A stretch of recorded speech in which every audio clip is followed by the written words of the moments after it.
चुड़ैल। गोरखपुर नाम का एक गांव हुआ करता था। उस गांव में ज्यादा लोग नहीं रहते थे। उस गांव में एक गर्भवती विधवा औरत रहती थी। उस औरत का नाम कमला था। कमला अपने घर में अकेली रहती थी। उसके पति की सारी जायदाद उसके नाम हो गई थी, पर सभी गांव वाले उस औरत को मनहूस औरत समझा करते थे और सभी उससे नफरत किया करते थे। एक बार कमला राशन की दुकान पर खाने का सामान खरीदने जाती है। भैया जी, जरा 1 किलो दाल चावल देना। अरे हाय हाय हाय हाय हाय हाय! अरे मनहूस औरत, मेरी दुकान में अपशुगन करवाने आ गई क्या? हैं? चल जा यहाँ से। मैं कुछ नहीं देने वाला हूँ तुझे। भाग भाग यहाँ से, चल जा निकल। भैया जी, ऐसा मत कहिए। मैं गर्भवती हूँ, मुझे खाने की बहुत जरूरत है। मुझे खाना दे दीजिए। दुकानदार कमला को वहां से धक्के मारकर भगा देता है। तभी कमला रोते रोते उस गांव के किन्नरों के इलाके में आ जाती है। गांव वाले किन्नरों को उसी इलाके में रखा करते थे, क्योंकि वो लोग किन्नरों को पसंद नहीं करते थे और उनके इलाके में रहने से मना करते थे। तो किन्नरों ने उसी गांव में अपना एक इलाका बना लिया था। जब किन्नर लोग देखते हैं कि एक गर्भवती महिला रोते रोते उनके इलाके में आ गई है, तो सारे किन्नर कमला के पास जाकर उसका हाल पूछने लगते हैं। क्या हुआ बहन, तुम्हारी गर्भवती अवस्था में इतनी बुरी हालत कैसे है? तुम रो क्यों रही हो? तुम डरो मत, हम तुम्हें कोई नुकसान नहीं पहुंचाएंगे। तुम शांत होकर सब बताओ कि हुआ क्या है। मैं कमला हूँ। मैं गांव के दूसरे इलाके से आई हूँ। 2 महीने पहले ही मेरे पति की मौत हुई है। मुझे गांव के लोग मनहूस मानते हैं, क्योंकि मैं विधवा हूँ और गर्भवती भी। वहाँ के लोग मुझे खाने के लिए कुछ बेचने के लिए भी तैयार नहीं, जिससे मेरा गुजारा नहीं हो रहा था। कोई बात नहीं कमला, हम तुम्हारा ख्याल रखेंगे। किन्नर लोग कमला को एक खाली घर में रहने के लिए जगह दे देते हैं और उसकी देखभाल भी करते हैं। कुछ ही महीने बाद कमला अपने बच्चे को जन्म देती है, पर अफसोस, कमला बच्चे को जन्म देते ही अपनी जान गंवा देती है। जब सब किन्नर बच्चे को देखते हैं तो बहुत खुश हो जाते हैं, क्योंकि वो बच्चा भी किन्नर ही था। कमला ने एक किन्नर बच्चे को जन्म दिया था। अब इस बच्चे की देखभाल कौन करेगा? हम तो इस बच्चे को गांव के दूसरे इलाके में भी नहीं भेज सकते। और तो क्या हुआ, इस बच्चे की माँ नहीं रही तो हम इसे पालेंगे। अब ये हमारे इलाके में रहेगा, हमारे साथ रहेगा। फिर वो किन्नर उस किन्नर बच्चे को गोद ले लेते हैं, उसका नामकरण कराते हैं। उस किन्नर बच्चे का नाम शक्ति रखा जाता है। देखते ही देखते शक्ति बड़ी होने लगती है। उसके रंग रूप बहुत सुंदर थे। वो बहुत सुंदर किन्नर दिखती है। एक दिन शक्ति एक किन्नर से पूछती है, माँ जी सुनिए ना, ये गांव के दूसरे इलाके में भी तो लोग रहते हैं, तो हम वहाँ क्यों नहीं जाते?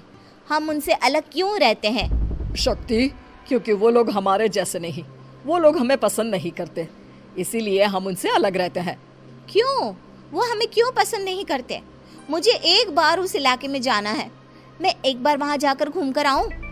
शक्ति, खबरदार, जो तू उस इलाके में कभी भी गई तो अपनी जान नहीं गंवाना चाहती तो उस इलाके में कभी कदम भी नहीं रखेगी, समझी? इतना कहकर वो किन्नर वहाँ से चली जाती है। शक्ति उस किन्नर की बात सुनकर बहुत रोती है। माँ जी, ऐसा कैसे कह सकती हैं?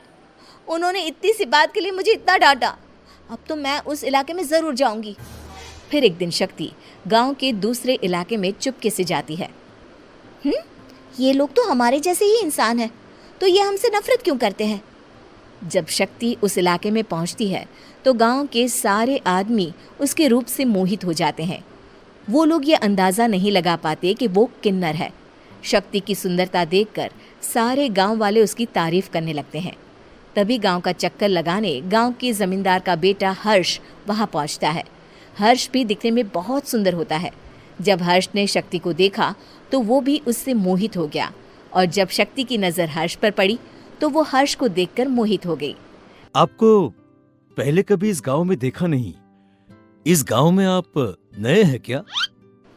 जी नहीं, वो मैं बस। तभी शक्ति बोलते बोलते रुक जाती है और मन में सोचने लगती है, अगर मैंने इनको बता दिया कि मैं दूसरे इलाके से आई हूँ, तो वो समझ जाएंगे कि मैं किन्नर हूँ, इसलिए मुझे इनसे झूठ ही बोलना पड़ेगा। शक्ति हर्ष को कहती है, जी हाँ, मैं इस गांव में नई आई हूँ, यहाँ अकेली रहती हूँ। वैसे आप कौन है? आप भी इसी गांव में रहते हैं? जी हाँ, मैं इस गांव के जमींदार का बेटा हूँ। आपको किसी भी चीज की जरूरत पड़े तो आप मुझे बता देना, मुझे अच्छा लगेगा। ऐसे ही शक्ति और हर्ष एक दूसरे से रोज मिलने लगते। वो दोनों अपने प्यार का इजहार करने एक दूसरे से मिलने जाते हैं।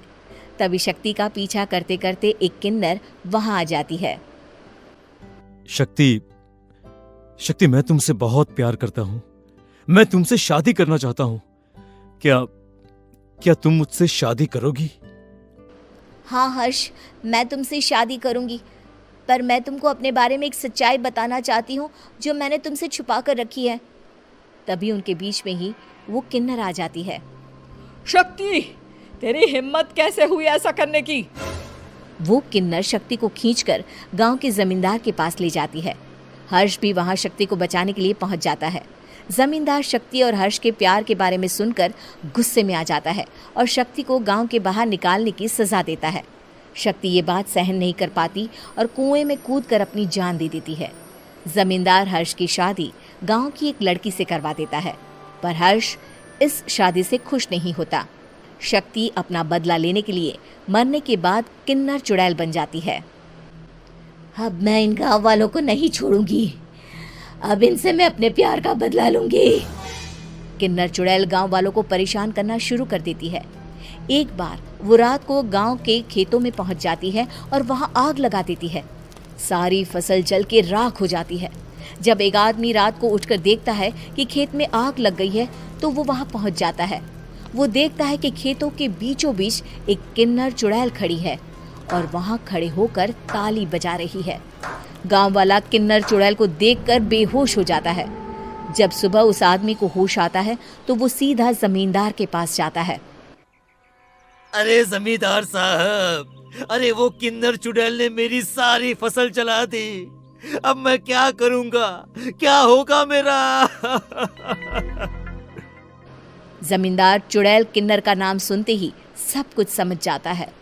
अब वो बहुत डर जाता है। उसी रात को जब जमींदार डर के मारे अपने कमरे में सो नहीं पाता, तभी वहां अचानक से किन्नर चुड़ैल आ जाती है। किन्नर चुड़ैल जोर जोर से जमींदार के आगे खड़ी होकर हंसने लगती है और ताली बजाने लगती है। जमींदार उस डरावनी किन्नर चुड़ैल को देखकर बहुत डर जाता है। तूने मेरे साथ बहुत बुरा किया, अब मैं तुझे जान से मार दूंगी। नहीं नहीं नहीं नहीं नहीं, मुझे माफ कर दो, मुझे मत मारो। मैं कभी ऐसा दोबारा नहीं करूंगा। अब तुम जो बोलोगी वही मैं करूंगा। ठीक है, मैं चाहती हूँ कि किन्नर इलाका गांव के इलाके से जुड़े और गांव का कोई भी आदमी किन्नर समाज से द्वेष ना करे, उससे नफरत ना करे, नहीं तो मैं सारे गांव को मार दूंगी। और तुम गांव में एक नया कानून बनाओ कि अगर किसी ने भी किन्नर समाज को हानि पहुंचाने की कोशिश भी करी या इनसे भेदभाव करने की भी कोशिश करी तो उनको कड़ी से कड़ी सजा मिलेगी। हाँ हाँ हाँ हाँ, मैं ऐसा ही करूंगा। तुम जो बोलोगी वो मैं करूंगा, पर मुझे जाने दो प्लीज। तब वो किन्नर चुड़ैल वहां से चली जाती है। गांव का जमींदार किन्नर चुड़ैल का कहा मानते हुए दोनों इलाकों को एक कर देता है और नया कानून भी लागू कर देता है। तब से वहां किन्नर समाज और बाकी गांव वाले शांतिपूर्वक रहने लगते हैं।